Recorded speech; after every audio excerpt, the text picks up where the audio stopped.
जय Hind. Bajrangi study point में आप सभी का स्वागत है। साथियों, मैथ ऐसा सब्जेक्ट है जिसे सुन के हमें डर लगने लगता है कि अरे यार, इस एग्ज़ाम में तो मैथ भी पूछी जा रही है, अब तो मेरा हो नहीं पाएगा क्योंकि मैथ तो मुझे बिल्कुल आती ही नहीं है। और ये डर हर अभ्यर्थी के मन में रहता है, वो चाहे किसी भी एग्ज़ाम की तैयारी कर रहा हो, क्योंकि मैथ को लोगों ने सिर्फ बड़ा बना दिया गया है कि अरे यार, मैथ में तो ये होता है, मैथ में तो वो होता है, लेकिन होता ऐसा कुछ नहीं है। अगर आपका कॉन्सेप्ट क्लियर है तो मैथ से आसान कुछ भी नहीं है। देखिए, जितना टाइम आप जीएस के 4 सब्जेक्ट में देते हैं और जितना मार्क्स वो 4 सब्जेक्ट कैरी करते हैं, उतना मार्क्स अकेले मैथ कैरी कर सकता है और लगभग करता ही है। तो हम लोग यहाँ पर बात करेंगे कि जो वनडे एग्ज़ाम के लिए हैं, अगर हमें मैथ पढ़नी हो या करनी हो तो कौन से टॉपिक हमें पढ़ने चाहिए। और दूसरा हम लोग ये बात करेंगे कि मैथ में होते कौन कौन से टॉपिक हैं। देखिए, एक तो होता है एरिथमेटिक और दूसरा होता है एडवांस और एक होता है नंबर सिस्टम। यानी जो मेनली टॉपिक है मैथ में वो सिर्फ 3 टॉपिक ही होते हैं, एक तो नंबर सिस्टम, दूसरा एरिथमेटिक और तीसरा एडवांस। और वनडे एग्जाम में जो सबसे ज़्यादा पूछा जाता है वो है एरिथमेटिक।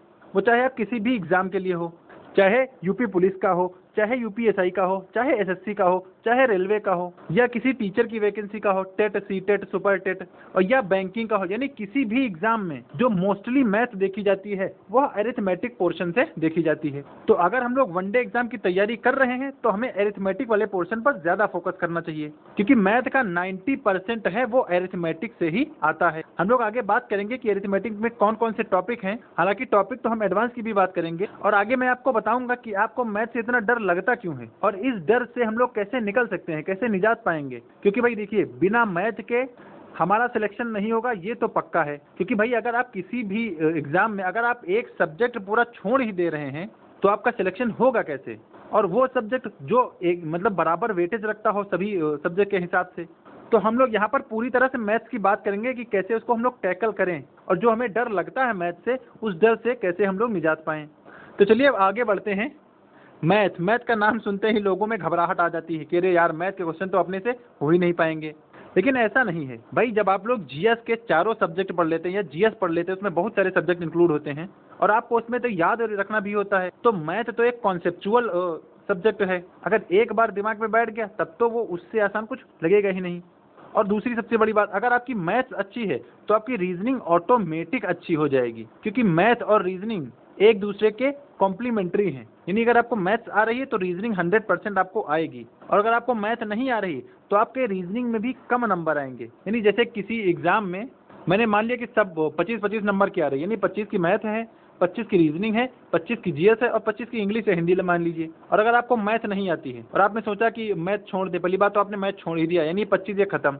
तो रीजनिंग के जो 25 क्वेश्चन है, आप उसमें से मैक्सिमम अगर क्वेश्चन कर पाएंगे तो 15 से 20 क्वेश्चन कर पाएंगे। और अगर आपको मैथ आ रही है तो आप 20+ क्वेश्चन करेंगे रीजनिंग में। बाकी सब्जेक्ट तो अलग बात है। तो मैथ और रीजनिंग का डायरेक्ट रिलेशन है, यानी ये दोनों डायरेक्टली प्रोपोर्शनल होते हैं कि अगर आपको मैथ आ रही है तो रीजनिंग भी ऑटोमेटिक आ जाएगी। तो चलिए अब हम लोग अपने टॉपिक की बात कर लें कि कौन कौन से टॉपिक होते हैं एडवांस में और एरिथमेटिक में और नंबर सिस्टम में। देखिए, यहाँ पर मैंने आपके सामने पूरा चार्ट खोल दिया है। इधर है आपके सामने ए में नंबर सिस्टम। तो नंबर सिस्टम में देखिए कौन कौन से टॉपिक है। एक तो है फ्रैक्शन, एक है नंबर ऑफ जीरोज, एक है रिमाइंडर थ्योरम, एक है सर्च एंड इंडेक्सेस, एक है यूनिट डिजिट, एक है लास्ट 2 डिजिट, एक है square roots, cube roots, binomial theorem, divisors, factors, classification of numbers, AP and GP, VBODMAS, divisibility rule, LCM, HCF और वर्ड प्रॉब्लम बेस्ड क्वेश्चन आते हैं number system से। और अब हम बात करेंगे एरिथमेटिक की, जो कि मोस्ट इंपॉर्टेंट टॉपिक है किसी भी वनडे एग्जाम का, जिसमें सबसे बड़ा जो टॉपिक है, सबसे इंपॉर्टेंट टॉपिक है, वो है परसेंटेज। अगर आपको परसेंटेज आ गया तो आपकी 50% मैथ कंप्लीट हो गई, क्योंकि परसेंटेज से ही फिर आगे क्वेश्चन बनेंगे। जैसे प्रॉफिट लॉस और डिस्काउंट है, ये पूरा परसेंटेज पे ही बेस्ड है। सिंपल इंटरेस्ट परसेंटेज पे ही बेस्ड है। कंपाउंड इंटरेस्ट परसेंटेज पे ही बेस्ड है। यानी ये जो 4 टॉपिक हैं ये परसेंटेज से रिलेटेड हैं। फिर बात करेंगे रेशियो प्रोपोर्शन की, यानी अनुपात समानुपात, mixture and alligation, partnership, age based, average, time and work, pipe and cistern, time and distance, boat and stream, train, race, ये सब टॉपिक हैं एरिथमेटिक के। और जो एडवांस मैथ है ये मैक्सिमम पूछा जाता है एसएससी के एग्जामों में, और एसएससी में स्पेशली सीजीएल के एग्जामों में।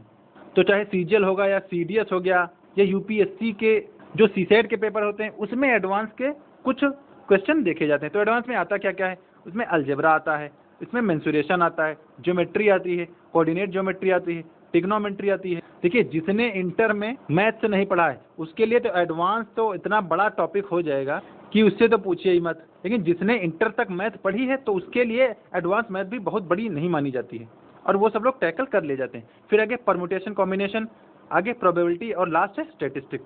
देखिए हमने यहाँ पर टॉपिक डिस्कस किए हैं कि कौन कौन से आपको किस पार्ट में देखने को मिलेंगे। नंबर सिस्टम इधर है, अरिथमेटिक इधर है, एडवांस इधर है, और जो हमारा मोस्ट इंपॉर्टेंट है वो है अरिथमेटिक।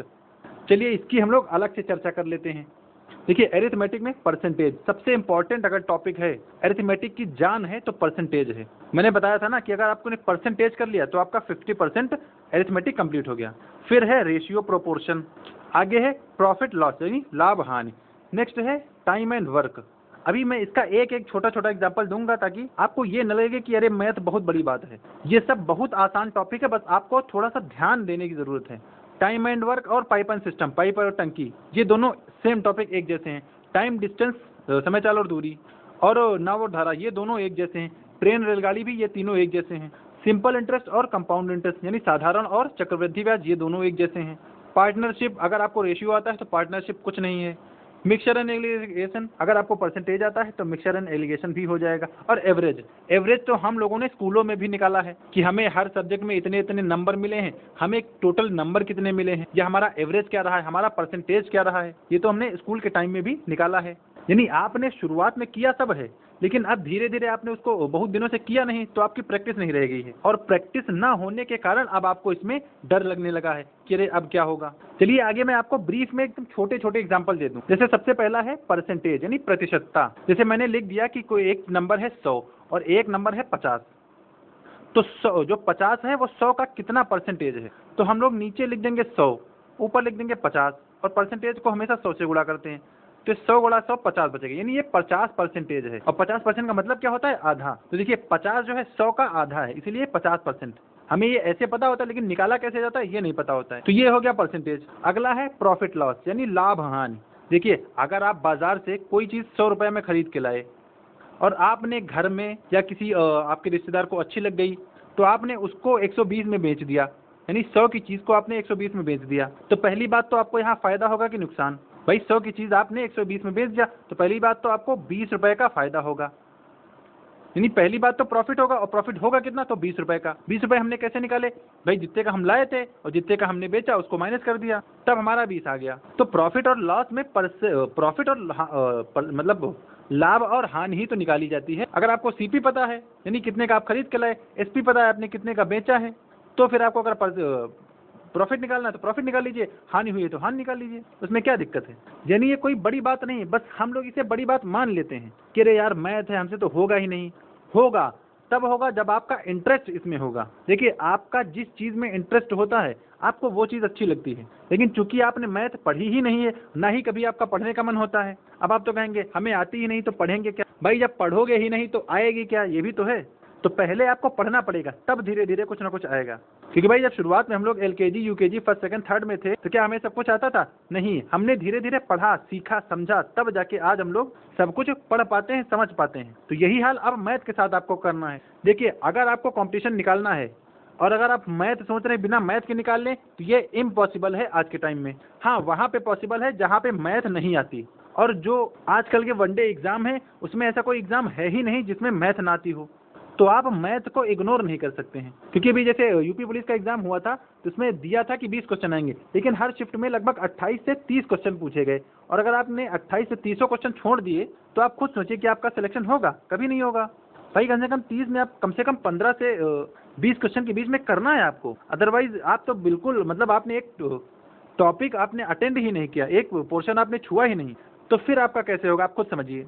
और मैथ में तो सिर्फ एक ही चीज़ पढ़नी है, जीएस में कम से कम 5 से 6 चीज़ें होती हैं, history geography polity economics science current affairs static ये सब होता है, और तब जाके उसका कहीं 37 नंबर मिला था यूपी पुलिस में। और अगर हम इकलौती मैथ पढ़ लेते तो 28 से 30 नंबर यहाँ पे कवर हो जाते। और अगर मैथ हमारी अच्छी होती तो रीजनिंग भी हमारी और अच्छी हो जाती, क्योंकि मैथ और रीजनिंग डायरेक्टली प्रोपोर्शनल है। चलो खैर अब हम बात करते हैं तीसरे टॉपिक सिंपल इंटरेस्ट यानी साधारण ब्याज पर। जैसे देखिए आपने किसी को 1000 रुपए उधार दिए और आपने कहा कि मुझको 1100 रुपये चाहिए, यानी एक साल में आपने 1000 उधार दिए, आपको 1100 चाहिए, यानी आपको ब्याज 100 रुपया चाहिए। यहाँ पर ब्याज ही तो है 100 रुपया। भाई 1000 की चीज़ को आपने 100 बढ़ा के दिया, तब आपका 1100 हो जाएगा। और ये एक साल की बात है, तो इसका मतलब एक साल में 1000 पे आपको 100 रुपये का ब्याज मिला है। और सिंपल इंटरेस्ट में सिर्फ एक ही फॉर्मूले पर पूरा सिंपल इंटरेस्ट खत्म है, PRT अपॉन 100, PRT अपॉन 100, इसी पे पूरा सिंपल इंटरेस्ट यहीं पे खत्म हो जाता है। तो नहीं, सिर्फ एक फॉर्मूले से पूरा सिंपल इंटरेस्ट का काम खत्म है। तो क्या आप इतना भी नहीं कर सकते हैं? और यही हाल कंपाउंड इंटरेस्ट में है। सिंपल इंटरेस्ट अगर आपको आ गया तो कंपाउंड इंटरेस्ट थोड़ा सा एक कदम एसआई से आगे है। और यहाँ पर बात इंटरेस्ट की है, यानी आपके इंटरेस्ट की। यहाँ सिंपल इंटरेस्ट नहीं, ये आपके इंटरेस्ट की बात है कि आप इसको टाइम दे रहे हैं कि नहीं दे रहे हैं। फिर आगे हम लोग बात करें रेशियो प्रोपोर्शन की। जैसे कहेंगे कि ए को 100 रुपये मिले हैं, ए को 100 रुपये मिले हैं, बी को मिले हैं 120 रुपये किसी ने दिए, तो इनका रेशियो कितना हो जाएगा? रेशियो हम लोग कैसे निकालते हैं? दोनों को एक ही संख्या से डिवाइड कर दें। तो यहाँ पर हम लोग किस संख्या से डिवाइड करेंगे? तो यहाँ पर हम लोग अगर 20 से दोनों को भाग दे दें तो हमारा आंसर आ जाएगा। जैसे 20 पंचे 100, यहाँ पर 5 आ जाएगा, ये 20 छक्का 120, 5:6। तो रेशियो कितना आसान है, यानी हमें सिर्फ डिवाइड ही तो करना है। तो ये है रेशियो। और मिक्सचर और एलिगेशन। मिक्सचर में जैसे मैंने कह दिया कि एक सॉल्यूशन है जिसमें 40 लीटर मटेरियल, यानी ये सॉल्यूशन में 40 लीटर मटेरियल है, ये 40 लीटर, जिसमें मैंने 10 किलो चीनी डाल दी है। जिसमें आप लीटर ही ले लीजिए कि 10 लीटर चीनी मैंने डाल दी और 30 लीटर मैंने पानी डाल दिया। तो यहाँ पर आपसे पूछेगा कि सॉल्यूशन में चीनी का कितना परसेंटेज, ये चीनी है, शुगर ये वाटर है। तो इसमें यह पूछ लेता है कि सॉल्यूशन में शुगर का कितना परसेंटेज है। तो भाई शुगर का परसेंटेज है कितना? शुगर का परसेंटेज है 10। टोटल कितना है? 40। 40 में 10 कितना हो जाएगा? ये 100 से गुणा कर देंगे, बस आंसर आ जाएगा हमारा। जैसे यहाँ 0 से 0 काट दिया और ये 4, ये 25, यानी 25% शुगर है 40 लीटर के सॉल्यूशन में। तो ये हो गया हमारा मिक्सचर और एलिगेशन। फिर आगे बात करें पार्टनरशिप की, यानी कितने व्यक्ति कितने समय के लिए एक बिजनेस में पैसा लगा रहे हैं। अगर आपको रेशियो आता है तो पार्टनरशिप धड़ाम से उड़ जाएगा। फिर एवरेज की बात करें, एवरेज तो आप लोगों ने अपने हर क्लास के एग्जाम के नंबर निकालने में लगाया होगा कि आपको मैथ में 40 मिले हैं या 30 मिले हैं, इंग्लिश में 40 मिले हैं, हिंदी में आपको 45 मिले हैं, और आर्ट होता था तो आर्ट में भी आपको 45 मिले हैं। तो इन सबका एवरेज क्या हो जाएगा? तो सबका एवरेज सबको जोड़ दो और जितने सब्जेक्ट हों, जितने नंबर हों, उनसे डिवाइड कर दो, बस आपका एवरेज आ जाएगा। तो एवरेज भी कोई बड़ी चीज़ नहीं है, ये भी सिर्फ कॉमन सेंस पे बेस्ड है। और हाँ, अगर आपको लगता है कि मैथ में अगर हमें फॉर्मूले नहीं आते हैं तो हमसे मैथ नहीं हो पाएगी, तो आप ऐसा गलत सोच रहे हैं। जब आप पढ़ने बैठेंगे तो आपको लगेगा कि मैथ में तो फॉर्मूले लगते ही नहीं हैं, ये सिर्फ कॉन्सेप्चुअल बेस्ड सब्जेक्ट है। यानी अगर आपको कॉन्सेप्ट पता है तो आपको फॉर्मूले अगर एक भी नहीं आ रहे हैं तब भी आप सारा मैथ कर लेंगे। अच्छा, जैसे एज है, यानी आयु में आपको कौन सा फॉर्मूला पता होना चाहिए? जैसे मैंने आपसे कहा कि एक पिता है और एक लड़का है, यानी पिता का बेटा। पिता की आयु है 40 साल और लड़के की आयु है 5 साल। तो 10 साल बाद इन दोनों की आयु कितनी होगी? भाई 10 साल बाद पिता की आयु हो जाएगी 50 साल और लड़के की आयु हो जाएगी, इसमें 10 जोड़ दो, ये 15 साल हो जाएगी। तो इसमें कौन सा फॉर्मूला लगना है? ये सिर्फ दिमाग पे ही तो बेस है कि भाई 10 साल बाद दोनों की आयु बढ़ेगी। जब पिता की भी 10 बढ़ेगी तो लड़का भी तो 10 साल बड़ा होगा। तो पिता यहाँ पर 50 साल का हो गया और लड़का 15 साल का हो गया। और अगर रेशियो पूछ ले तो रेशियो इसको 5 से डिवाइड कर दो, ये 5 दाम 50 और ये 5 यहाँ 15, ये रेशियो आ गया कि 10 साल बाद इन दोनों की आयु का अनुपात 10:3 हो जाएगा। इसमें कौन सा फॉर्मूला लग गया, कौन सा लॉजिक लग गया? सिर्फ कॉन्सेप्ट बेस है, समझ की का खेल है यहाँ पर। फिर आगे बात करें टाइम और वर्क की, यानी देखिए अगर आप किसी लड़के से काम कराएंगे तो वो काम जल्दी करेगा, और अगर आप किसी बूढ़े से काम करें, यहाँ आप बॉय के से काम करा रहे हैं तो जल्दी करेगा, ओल्ड मैन से काम करा रहे हैं तो थोड़ा समय लेगा। तो इसका मतलब लड़का थोड़ा जल्दी काम कर रहा है और बूढ़ा आदमी थोड़ा कम समय में काम कर रहा है, यानी ज़्यादा टाइम ले रहा है। तो इसका मतलब लड़का ज़्यादा एफिशिएंट है, ज़्यादा कुशल है, और बूढ़ा आदमी थोड़ा कम कुशल है।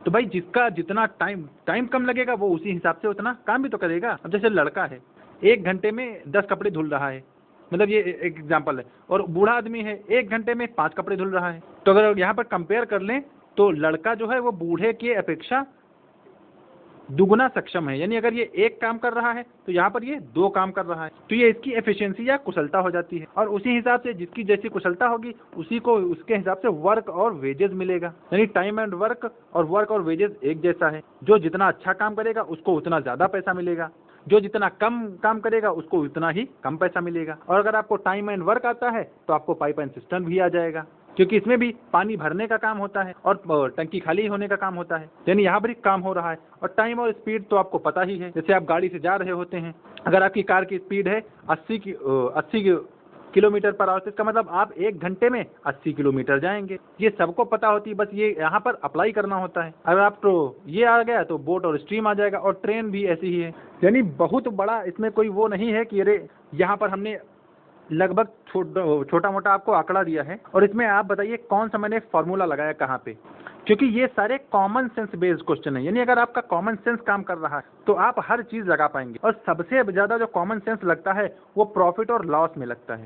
यानी अगर आपने परसेंटेज के बाद प्रॉफिट और लॉस कर लिया, अगर आपका ये क्लियर हो गया, तो फिर आपका कोई टॉपिक ऐसा नहीं है जो आपका फिर रह जाए, क्योंकि सबसे ज्यादा जो दिमाग लगता है वो प्रॉफिट और लॉस में ही लगता है। और जब आप इसके क्वेश्चन करेंगे ना तो आपको इंटरेस्टिंग लगेगा कि अरे यार इसमें तो ऐसा होना चाहिए था। तो ये पूरी तरह से दिमाग का खेल है। तो अगर आपकी मैथ अच्छी हो जाएगी तो आपकी रीजनिंग ऑटोमेटिक अच्छी हो जाएगी कि नहीं। अगर आपकी मैथ और रीजनिंग अच्छी हो गई तो फिर ऐसा कौन सा एग्जाम बचा जो इन फ्यूचर निकले ना।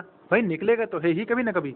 तो अगर हम लोग वनडे एग्जाम की तैयारी कर रहे हैं तो हमें इन टॉपिक्स पर फोकस करना होगा। और आपने भी देखा होगा चाहे जो एग्जाम हो यही सभी टॉपिक पूछे जाते हैं, क्योंकि ये मैथ्स का 90% टॉपिक कवर करते हैं। हालांकि कुछ क्वेश्चन नंबर सिस्टम से आ जाते हैं और कभी कभार एक आध क्वेश्चन एडवांस टॉपिक से देखने को मिल जाते हैं।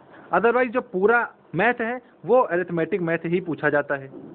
तो मुझे उम्मीद है कि आपको मैंने जो बताया वो समझ में आया होगा कि मैथ कोई बहुत बड़ा हवा नहीं है जिसको लोगों ने क्रिएट कर रखा है। अगर आप इससे सामना करेंगे तो आप इसको हरा देंगे, यानी आपको मैथ आ जाएगी। लेकिन बस ये है कि आपका इंटरेस्ट है कि नहीं है।